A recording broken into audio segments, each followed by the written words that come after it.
বুকের তাজা রক্ত ঢেলে দিয়ে এই জাতিকে রক্ষার জন্য প্রস্তুতি গ্রহণ করছে। তোমাদের কোনো পারমাণবিক বোমা এখানে কাজে আসবে না। তোমাদের কোন ষড়যন্ত্র এই বাংলার মাটিতে প্রয়োগ করার চিন্তাও করবা না। রাসূল পাক সাল্লাল্লাহু আলাইহি সাল্লামের প্রকৃত আদর্শকে বুকে ধারণ করে, বুকের তাজা রক্ত জমিনের মাটিতে ঢেলে দিয়ে এই আদর্শকে ধারণ করে দাঁড়িয়ে আছে এখানে হিজবুত তাওহীদ। এই মাটিতে হিজবুত তাওহীদের জামানার ইমামের উত্তরসূরি ইমামুজ্জামানের অনুসারীরা মাননীয় ইমামের নেতৃত্বে বুকের তাজা রক্ত ঢেলে দিয়ে এই জাতিকে রক্ষার জন্য প্রস্তুতি গ্রহণ করছে।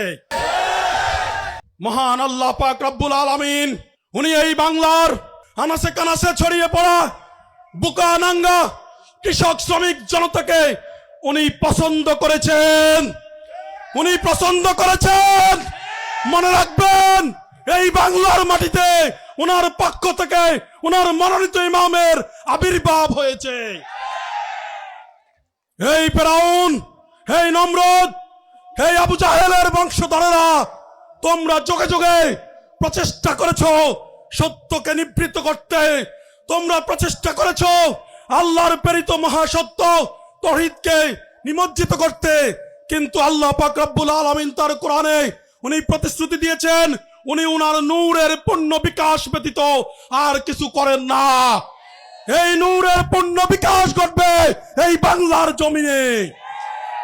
আমি বাংলাদেশের সরকার প্রধানকে বলতে চাই, এই দেশের মুক্তির জন্য, এই দেশের মানুষের শান্তির জন্য, প্রকৃত ইসলাম প্রতিষ্ঠার জন্য হিজবুত তাওহীদ আন্দোলন একমাত্র আন্দোলন, একমাত্র হিজবুত তাওহীদ আন্দোলন নিঃস্বার্থভাবে প্রত্যেকটা নারী পুরুষ তাদের সমস্ত জীবনকে, তাদের যৌবনকালকে, তাদের সম্পদকে এই রাষ্ট্রের কল্যাণে উৎসর্গ করে দিয়েছেন, আর কেউ দেয় নাই।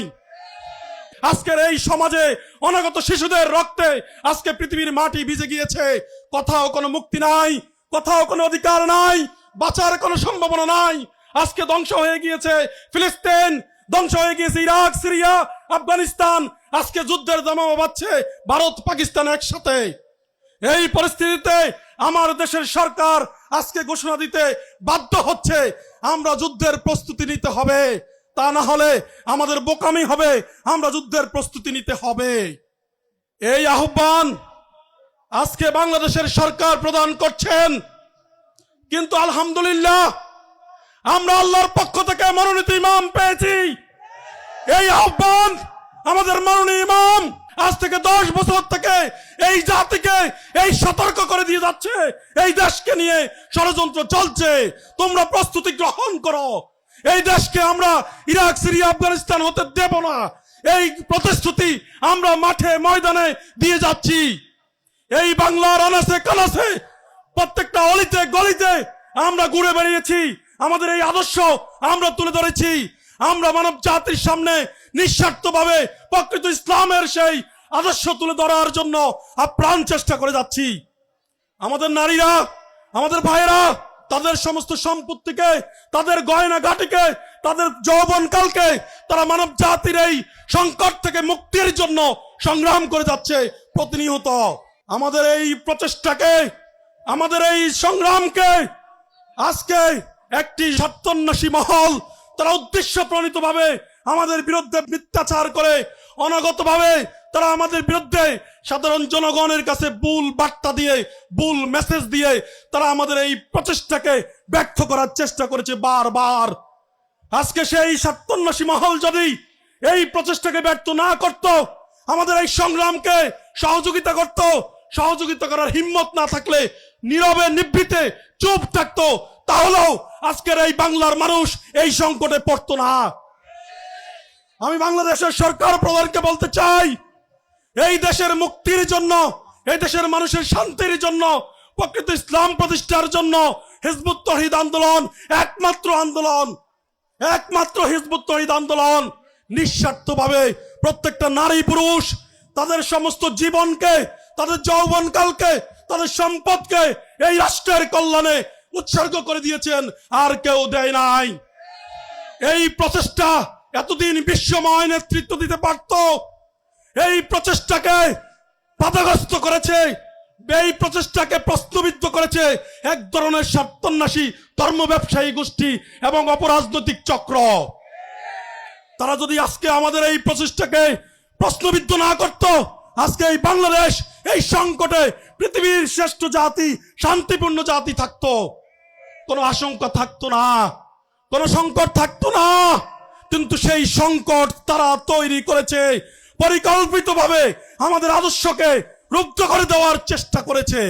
এই সাম্রাজ্যবাদী পরাশক্তি, আজকে তোমাদেরকে বলতে চাই, তোমরা যেই খেলা খেলেছো সিরিয়াতে, যেই খেলা খেলেছো আফগানিস্তানের মাটিতে, তোমরা যেই খেলা খেলেছো অন্য অন্য রাষ্ট্র লিবিয়া, তিউনেশিয়া, সেই একই খেলা খেলার চেষ্টা এই বাংলার জমিনে করার চেষ্টা করো না। এই জমিনে সেই খেলা চেষ্টার করো না। সেই সাম্রাজ্যবাদী পরাশক্তি তোমাদের দাঁত ভেঙে যাবে।